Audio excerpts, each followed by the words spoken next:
Okay, let's dive into this. Welcome to this step-by-step explainer where we are going to talk about mastering the absolute ultimate tool you have at your disposal, your own mind. If you're a focused learner looking for real, actionable ways to build daily mindfulness and, actually overcome those frustrating mental roadblocks, you are in the exact right place. Today, we're unpacking a pretty profound paradox about modern misery, and we're going to lay out a literal blueprint for true inner peace. Think about this for a second. King Louis XIV of France, the famous Sun King, he had absolute power, unimaginable wealth, and literally lived in a grand palace. Yet, the guy didn't even have a flushing toilet. Now, fast forward to us today. We've got air conditioning, global communication right in our pockets, modern medicine. Historically speaking, our physical comfort is just off the charts. But despite having conveniences that the Sun King couldn't have even dreamed of, why do so many of us still feel this persistent nagging unhappiness? Well, the answer actually starts with a hard, scientific limitation: 126 bits. That is the maximum amount of information your conscious mind can process per second. Just 126 bits. That's it. It's a remarkably small bandwidth when you think about it. And this is exactly why you have to ruthlessly guard your attention. Because if you let fear, anger, or let's be honest, endless doom scrolling hijack those precious 126 bits, you literally lack the processing power to experience joy or gratitude or deep focus. You've basically just maxed out your mental RAM. So, to help you reclaim that processing power, consider this explainer your literal manual for the mind. We're going to move step by step through 1. The mind's blueprint. 2. Rewiring the subconscious.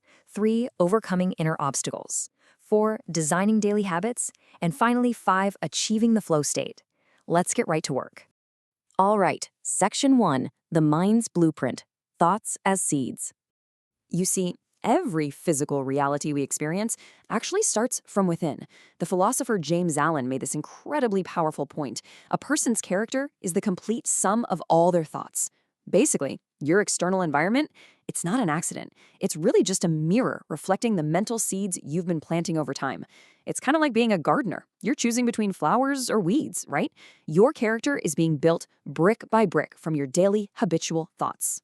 And this brilliantly illustrates how this actually plays out in real life.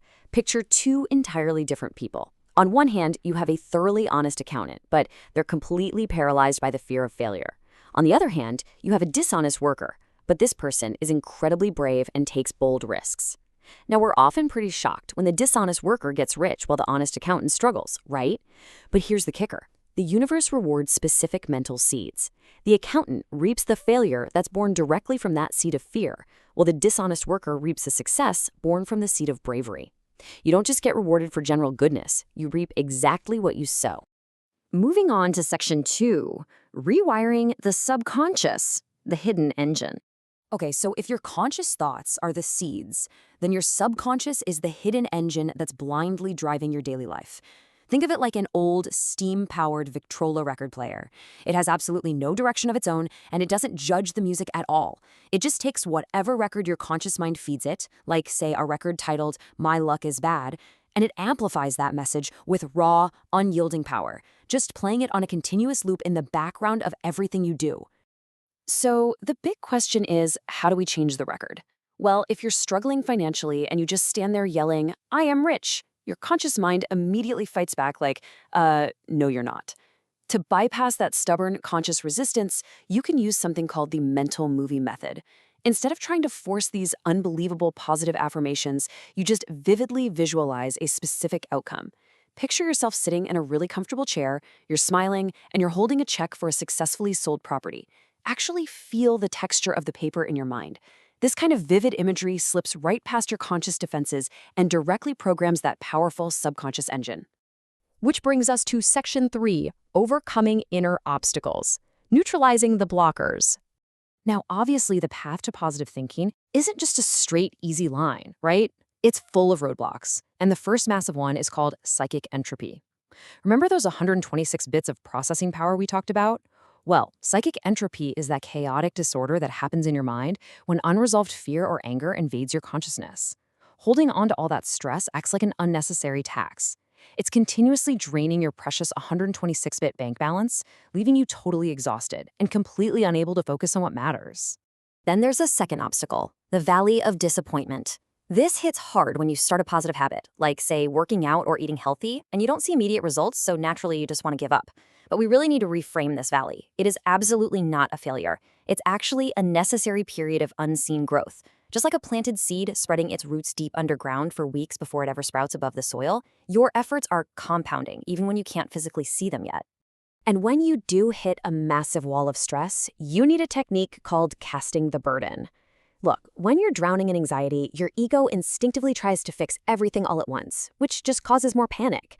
So instead of thrashing around in the water, you deliberately stand still. You mentally hand that stress over to the universe, or even just picture handing it off to a mental cloud.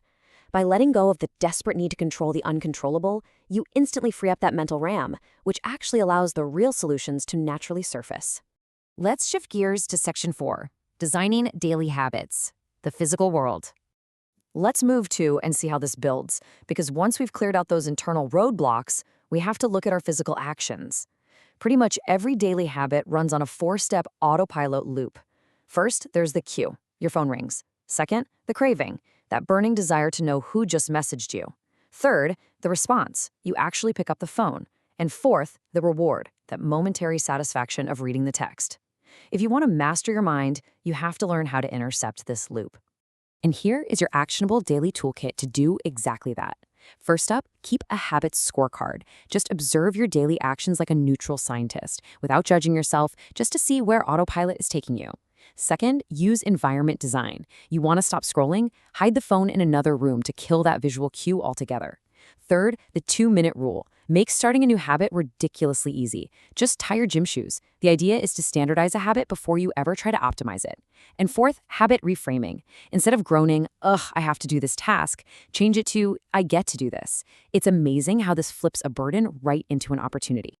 And finally, Section 5, Achieving the Flow State, the ultimate goal.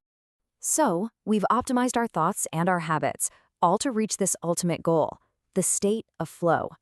You know, society constantly tells us that true happiness is just passively lying on a beach somewhere doing nothing. But science tells us the exact opposite. True optimal experience actually happens when you are completely immersed in a challenging task that stretches your mind and body to their absolute limits.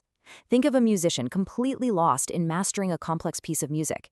In that state, you lose all sense of time. And honestly, you completely lose your sense of ego too.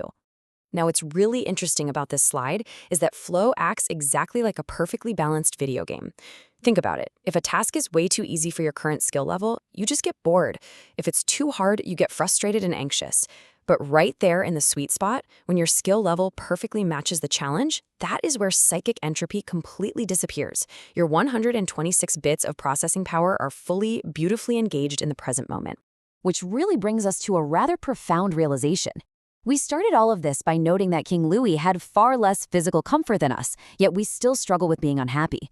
If our genuine inner joy truly relies on mastering our habits and diving into these challenging, meaningful flow states, are our attention-stealing modern devices actually actively sabotaging our happiness? Like, are we just trading our highest potential for deep, meaningful flow for cheap, 2-minute digital distractions? I'll leave you to think on that. Master your habits, guard your attention, and you will absolutely master your mind.